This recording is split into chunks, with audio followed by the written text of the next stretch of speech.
Welcome to Brand News Podcast. I'm your host, Charlotte Emily, a fashion podcast sharing news behind brands. Each episode will speak to people from within the industry to get a better understanding of their job roles, as well as discussing the latest fashion news. Welcome, Victoria.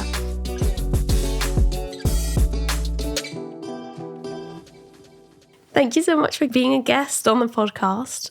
I'm so happy that you're here. Thank you so much for inviting me. I'm really excited, actually. Let's get right to it. Victoria, you're a senior buyer for Calvin Klein. Calvin Klein is a part of the PVH group. First of all, for anyone who doesn't know PVH or maybe hasn't heard of PVH, can you tell us a bit more about the company? Yes, absolutely. So PVH is probably your picture book corporate fashion company. Is a global fashion company. So the two biggest brands it entails is Tommy Hilfiger and Calvin Klein, which I feel like a lot of people are always surprised about because it's two very different brands in terms of like marketing and targeting customer group, which I think even more so is fantastic that they can keep it that way. Because usually under a fashion group, you very often see maybe similar brands or similar handwriting. I think a very good one is like the H&M group, right? Where I feel like you still see handwriting of that Scandinavian design in all of their brands, but still they distinguish quite well between like Arket, COS, H&M, other stories, and so on. How would you explain your job role maybe to someone who doesn't work in fashion? Maybe you're at a birthday party and someone asks you, what do you do? How would you say? So I think generally, when I try to explain it to my parents, I think until today, they do not understand what a buyer is in general. I think like when I just started fashion buying, my dad thought for the longest time that I'm just picking other people's clothes in front of a changing cabinet. To be honest, actually, as I was a buyer too, the one thing that I heard the most is people would say like, oh, are you out shopping all day? Yeah, I wish. It sounds way more glamorous and fancy than it is. I think in the end, you're just an analyst and trader for a product that is just changing seasonally. I think this is basically the job in a nutshell. Of course, I always say that it is more fun if you do buying in a field that you generally have interest in, because I think it just makes you a better buyer because you look at Instagram brands and you have a personal interest. But I think if you are a good buyer, you can be a buyer for anything. You also worked for Zalando. Was that your first job in buying?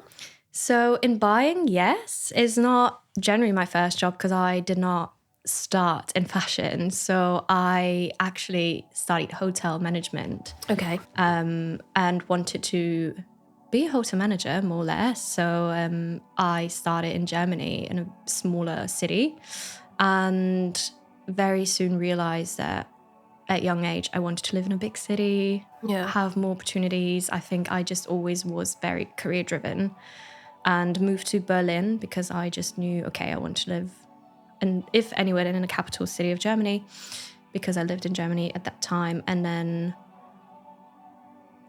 I think I just came to the conclusion really quickly once I moved that it's very hard to be in the hotel industry. You have to work weekends and basically on shifts, and the pay was really bad. So I was like, is that really going to make me happy? What would make me happy? And I remember like one night just being on the tram, and the tram in Berlin always passes the Zalando building. It was this big mega building by the water, and I was like, I would be great working in fashion. Oh, that's so cute. Thinking that buying is the fashion glamorous job there. It's not. But yeah, that's how it started. I then kept looking for a job and actually started as an executive assistant at Zalando because obviously I had no idea of what to do in fashion and how to be a buyer. So I started there. Oh, that's good. My story is that I wanted to be like Rachel and Friends. That's how I wanted to be a buyer. That's a way better story. That's way nicer. But actually, making a connection to Rachel and Friends is now if you mention that, people actually understand a little bit or think, oh yeah, this is what she's doing. She's running around in cute outfits and is like in a big office, which is not wrong. Yeah. What is the difference? Because I want to ask you, for our listeners to understand, Zalando is obviously a multi-brand, online store. They sell multiple brands, and Calvin Klein just sells Calvin Klein. What would you say is the biggest difference for a buyer? So I started, I am working in e-commerce at Calvin Klein, which I think is important to mention, because I always was so interested in working in e-commerce and just how it all comes together. And when I first started at Zalando, it was basically just growing massively every single year. I was there for 5 years. It was a super exciting time. And I think from the start, Zalando always just wanted to be this like service platform, like that marketplace where you can just buy everything you wanted. And I think in Germany, we didn't really have a place like this back then. And I think that's why it also grew massively in Europe so much, because we had ASOS, but ASOS was slightly different. It was bigger in the UK. And I think Zalando really quickly grew so fast and just made sure that it has like all the popular commercial brands that is especially hard to reach for people that maybe don't live in a big city or live in like in more rural areas. What were those brands? I think like some of the big brands that I started having were like entry price point brands that people would be looking for. At some point they acquired like things like H&M, of course, like everything that people knew. A lot of German brands. I think they also started a lot with German brands. Initially they started like with footwear. I don't know if like you remember this, but I think Zalando started initially as being just like a footwear brand. They had this like a very distinctive advertisement where like someone rings the bell and there's a girl screaming for like her shoe order to arrive. So they started with footwear initially. Yeah. And then also started building the private label. So they also have like private label brands, which a lot of people don't know.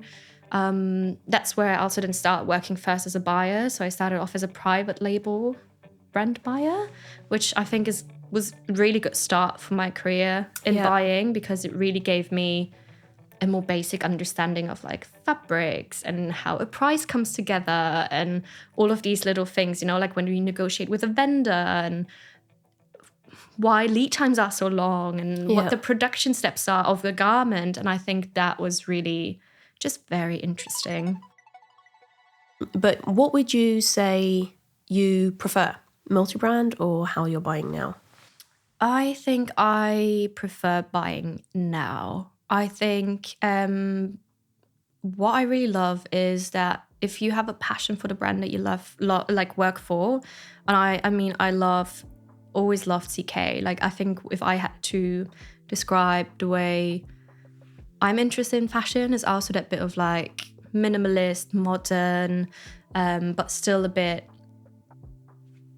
I don't know, like not following the rules, like just exciting, right? Is that like that New York cool girl?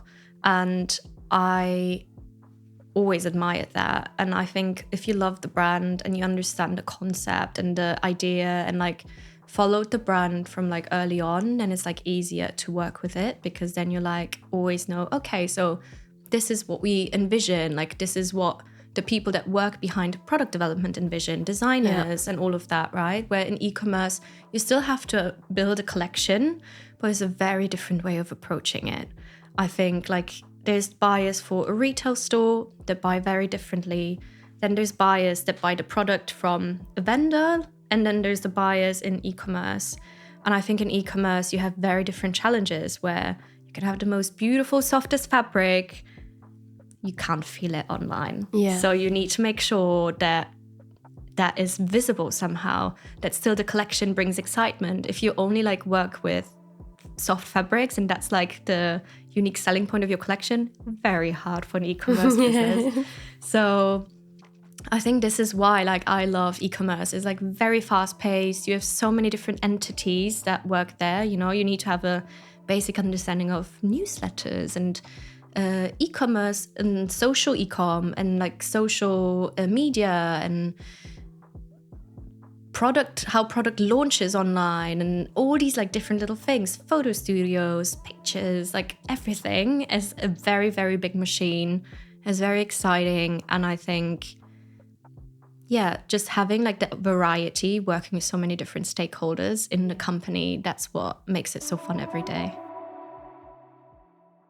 We spoke earlier about that you moved within Germany for the job.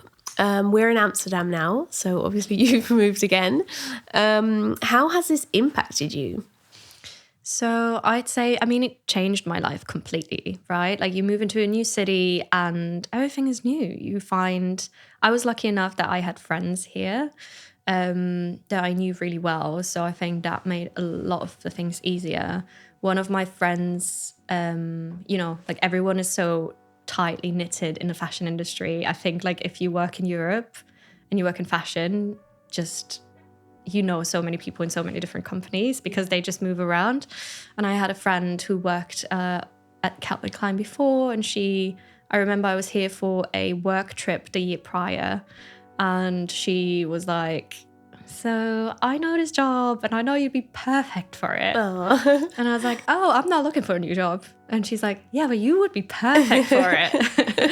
And I was like, yeah, okay, thanks. And then I think, I just thought about it again. And then I really knew I wanted to leave Berlin, actually. And it just always came back into my head. And I was like, maybe this is a good job, Yeah. And then when it became available, she messaged me again and she was like, yeah, this job is available now. And I was like, all right. Yeah. Do you feel, you just said analyst, that's how you would describe the buyer's role. Do you feel like there is a misconception about a buying job? And if so, what is it?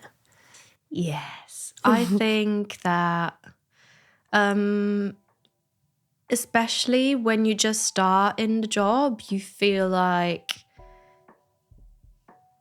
that the majority of your job is really just your seasonal buy of the product. So you really go through a catalog and you just pick what you think is pretty or what looks good and will just look nicely together. And I think that's the biggest misconception. Like when you first start in your role, now it's the same. When I first started as an assistant or like an admin, I was like, yeah, one day I will decide what you can buy. And now I'm a senior buyer, and that's like the smallest part of my job. Yeah. I'm like, yes, I'm a senior buyer, but there's 100 different other things that are important. And yes, this is exciting, but this is like the easiest, smallest bit of my day-to-day job. What would you say a day looks like as a buyer? Besides buying.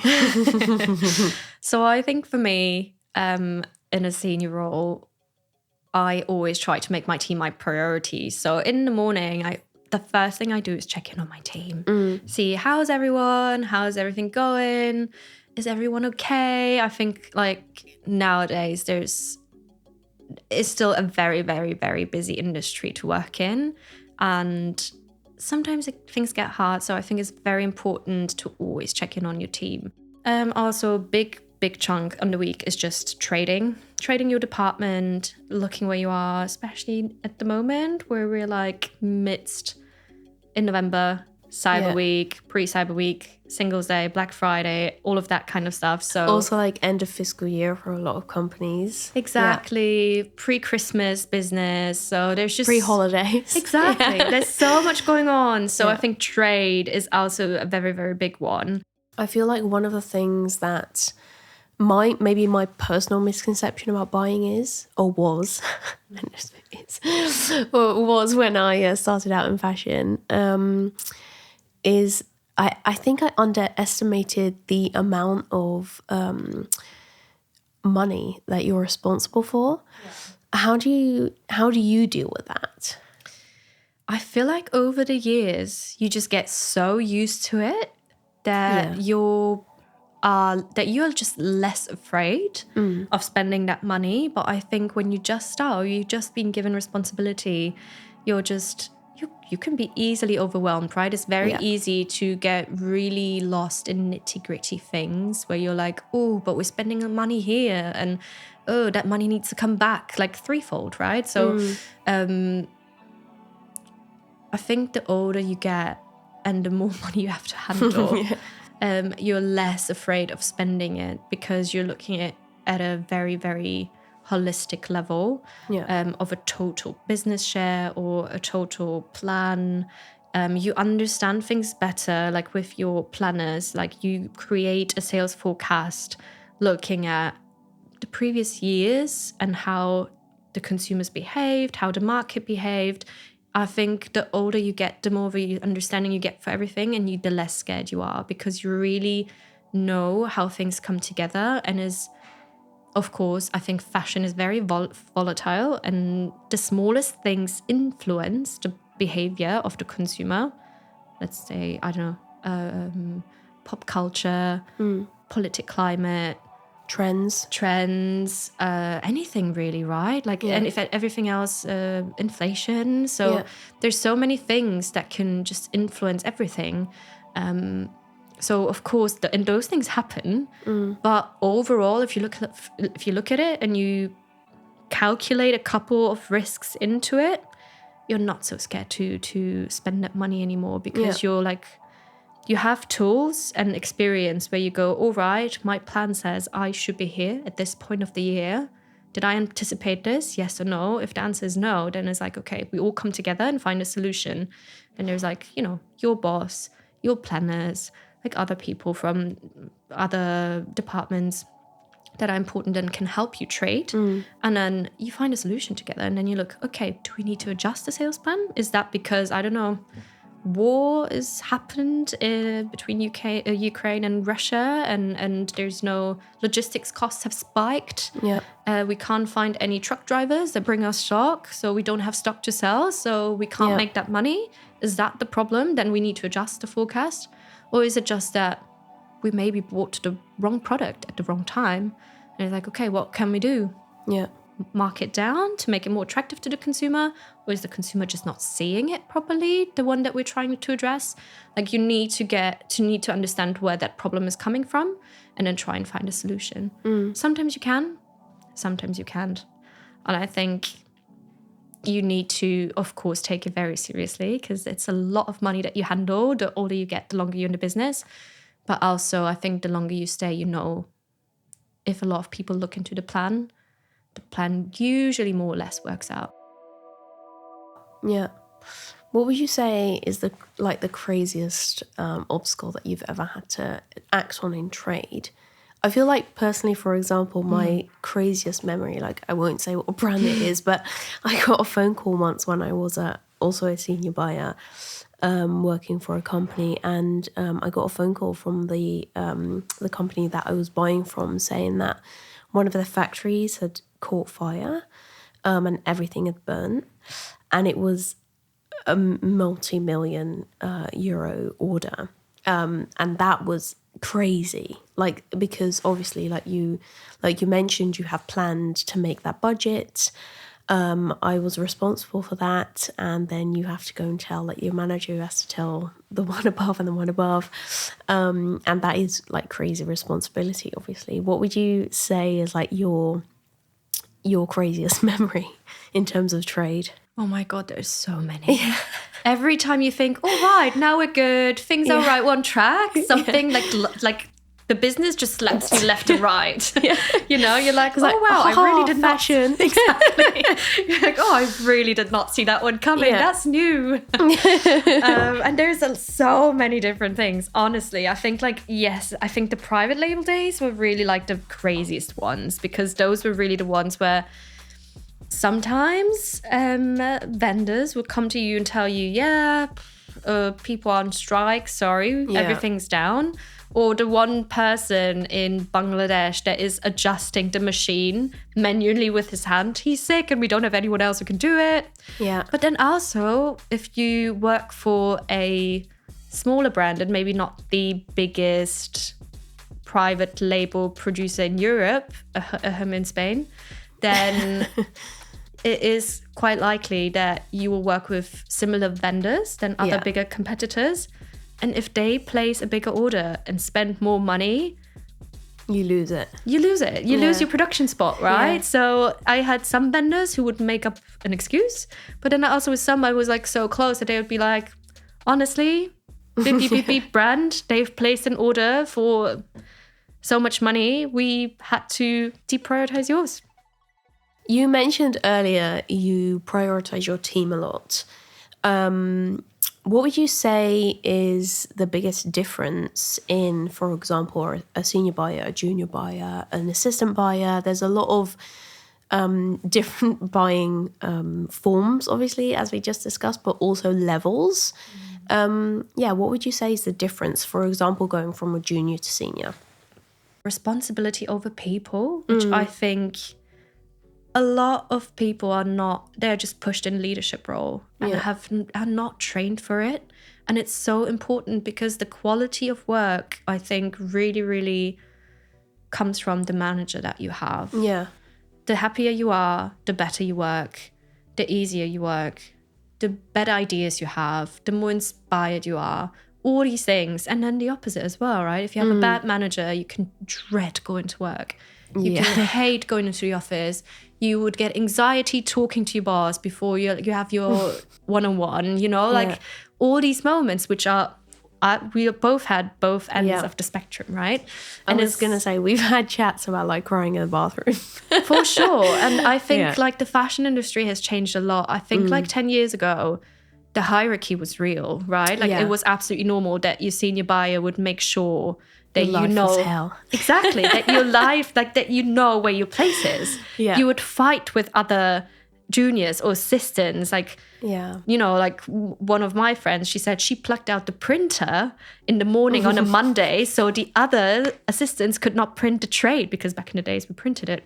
Same. So like stuff like this, in order so that you're first or you're seen first, like, because that was the environment that was built in fashion, right? I think it's safe to say we're talking like 10 years ago. To come back to your question on like juniors and seniors, is so many layers of responsibility in terms of money, but also in terms of people. And I think the people bit is probably the most rewarding, but also the hardest part of my job. Yeah, I can understand that, definitely. I'm going to move into the headlines part of the episode. So every episode we will highlight some of fashion news headlines.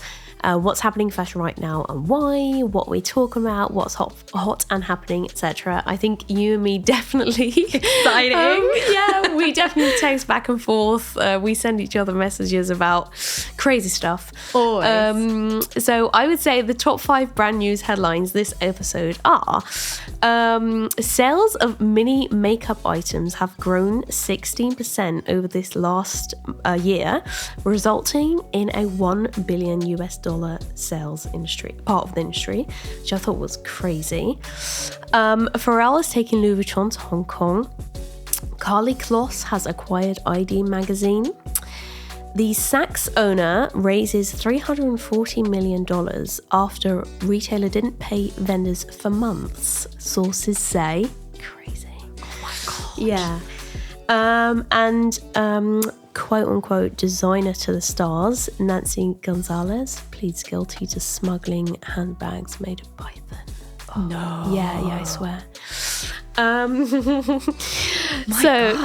That is drama. A lot. The drama.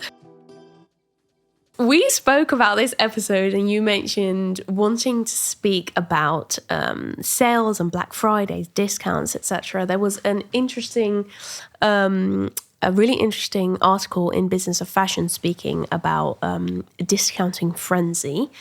And actually the article heading read, "The discounting frenzy is in full swing. Who will come out on top?" What does this actually mean to you, and why did you, for example, read that specific article as a buyer?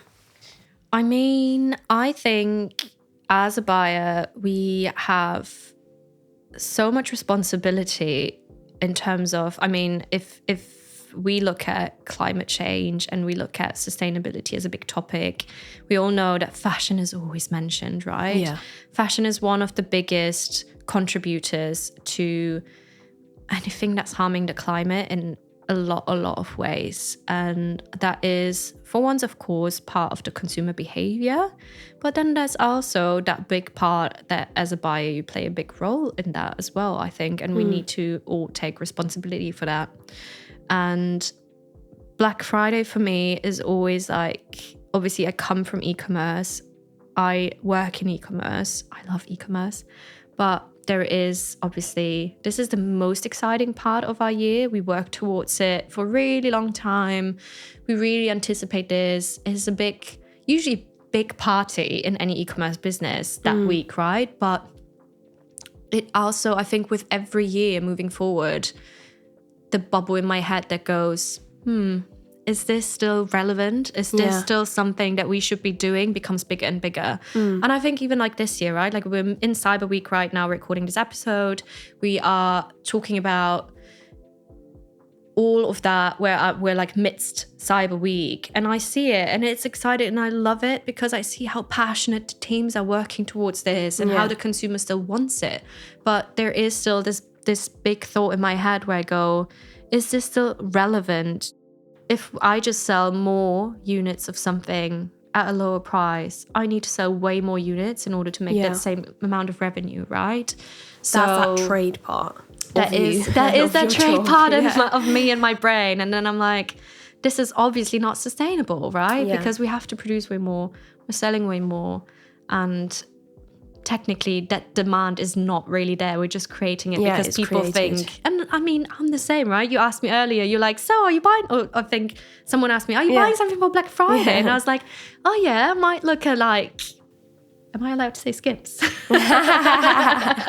I might look at Skims, because they also have been obviously like discounting a lot. I've never tried it. I was always like, comes from the US, so expensive. Do I really need it? But now it's like the moment where I'm like, maybe I try it, And that's the thing. It's not coming from a need. Like I'm not desperate. From a want. Exactly. Yeah. I remember actually, the Black Friday used to be like a US thing.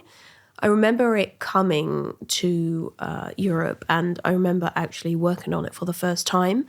And it was just one day that there was a discount. Yeah. And then I remember the year after, it was like, oh, there's also a thing called Cyber Monday, and then we did the Friday and the Monday, and then I just really remember it getting more and more each year. So the year after, we would do Friday through to Monday. So you'd have the whole weekend of sales because otherwise you would discount on a Friday. No one would buy anything in the weekend and then they would buy on the Monday. Yep.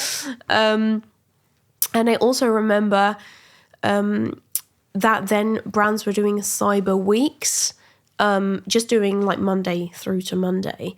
I think even Amazon was probably one of the first ones, right? Like they were like leading this. Yeah. Yeah. And I find it crazy because obviously if I just reference that article from Business of Fashion talking about like who will come out on top in terms of retailers, the article actually starts off talking about inflation and then it goes on to say like consumers plan to spend an average of $1,600, something like that. They said in the article.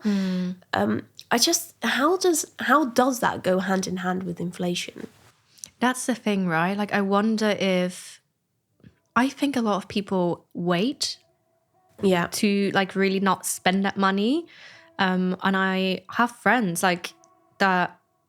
I don't know. I think one of my friends' Bluetooth speaker box broke in September, and then she was just like, you know what, I'll just wait for Black Friday because I know Amazon is doing a big tech Black Friday Cyber Week thing. So I think when the need is not massive, a lot of people do wait and save up and then spend it then.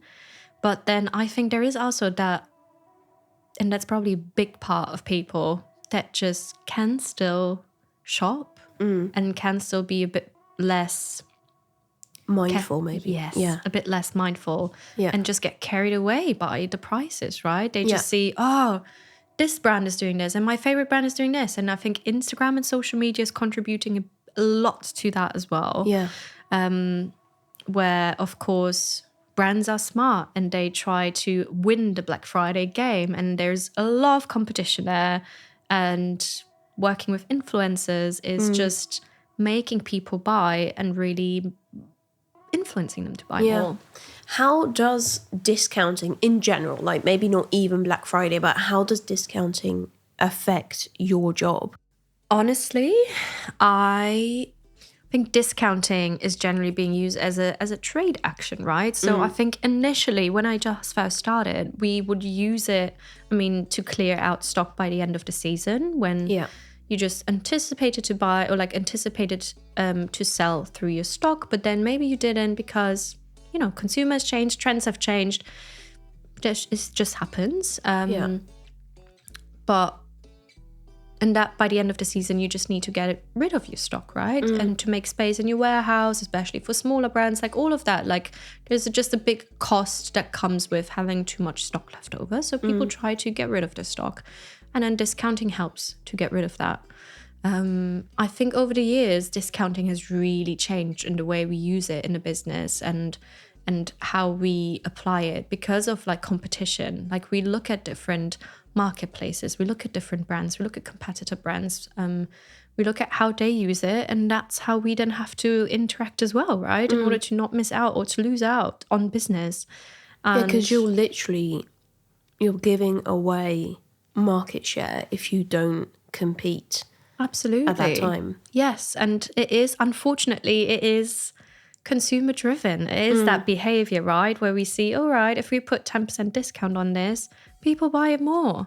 Yeah. And I think this is how it all started and then just like spiraled into this machine of just where a lot of brands are already just factoring a discount into their like overall targets, revenue share, all of that. So I think, and there's like whole business models that operate like this, right? Or there's like a lot of like, I think influencer brands or a lot of social media brands are like this, where you always see like a discount code or influencers receiving a discount code. Like a lot of those brands do that already calculated into their margin share. Yeah. So they already like calculate this, and this is how they calculate in their end prices, right? They go, okay, this is actually what we need to sell this product for, but then let's just make it 30% more expensive and then just always have it on 30% off through influencers. Yeah. And I think this is, it's in the end the consumer that dictates it. Okay. Because we adjust by that. If the markdown doesn't make my stock move, then I stop applying it, right? Yeah. Trading and analyzing. And in the end it is us, like it is us that we buy when something is discounted. And I'm just as responsible for this because I also look at Black Friday deals, and I also look at there's nothing that I need to survive in my life right now, right? I will still look tonight. I will still have Skims. My body shaping suit that I want to try. So there's like these things where I don't know what's right or wrong in this. And it's a big conversation. There's just so many layers to it. We all know it's wrong. Yeah. But in order to survive, we all do it anyway. It's like smoking, really. Smoking and drinking wine. What are some of the effects do you feel that consumers can't see but Black Friday has on your job, for example, or just in like fashion in general? Oh, absolutely. I think there is teams in an e-commerce business that work the whole weekend long, that work until 2 a.m. They need to make sure that those websites are running, that there's no bugs, there's people in the warehouse going mad. Yeah. So I think there's just this whole layer of it. It creates jobs, but it also obviously creates like so much work for a lot of businesses. There's just so much going on. For me, this is exciting because it's obviously a lot happening every single hour, right? Like we all look at like, have we prepared well? Like the whole teams have worked really hard to come together for this, to make to build something exciting, to build an exciting offer, do we have a good strategy that comes with it, right? Like back in the days, it was fine to just discount on a Friday. Now you need to make a plan. Now you need to decide what do you do, what day, like what is it that excites people, like what newsletters do you send out? Like there's all these like layers of work that have come with it, and there's just so much extra work on your day to day, but it's also rewarding. And I think that's like the fun bit of the business as well, right? That creates like something exciting in your job. Yeah. Where do you read your fashion related news? everywhere. And because I think if you love fashion, like I follow every account on my Instagram. I even look at it on LinkedIn. Sometimes I even follow the same accounts and like the same big brands, small brands, even sometimes people that talk about fashion. I also love a podcast. Just so much. And I think even it's not maybe just fashion, because we said earlier by like how fashion is influenced by so many things. I think they go hand in hand. We talked about the Call Her Daddy podcast a couple minutes ago, right? And then we were like, oh, look at what she's always wearing and how great she looks. And then it came back to talking about fashion. Yeah, that's actually right. I hadn't thought about that. We were talking about how she wears those, the jogging suits, and that they're her own brand, and exactly. And like how so effortlessly great she looks, right? Yeah. So we brought it back to fashion, even though it's not a fashion podcast. Yeah. So I think like all these little things inspire you, and I look for fashion everywhere. Yeah. I look at like what's inspiring, what's exciting right now, what are these people wearing, where are they wearing it to, what Netflix series is trending, what are they wearing. So I think it consumes a lot of your day, but if you're interested in it, then it's fun. I remember you and me spent probably like half an hour talking about how Hailey Bieber was wearing like this really sexy red dress and Justin Bieber was wearing Crocs. Oh my God, that was such a pinnacle moment. Hilarious. Yeah. It was like all these memes that came together, they were absolutely amazing. Yeah, and hilarious. I think that was like this is a great example of showing like how fashion is blending into everything, right? Yeah, absolutely. It's like this moment was exciting for people in fashion. It was exciting for people like that are just like strolling through the social media. Like this is funny for young people in music. Like this was just exciting day for people like exciting Crocs. Day. For sure. Absolutely. Would love to see like what that did to their market. Yeah. Thank you so much, Victoria, for being a guest on my podcast. It was great to learn more about like the buying role and all of your insights on fashion news. And thank you so much. That's it. Thank you for having me. It's so much fun.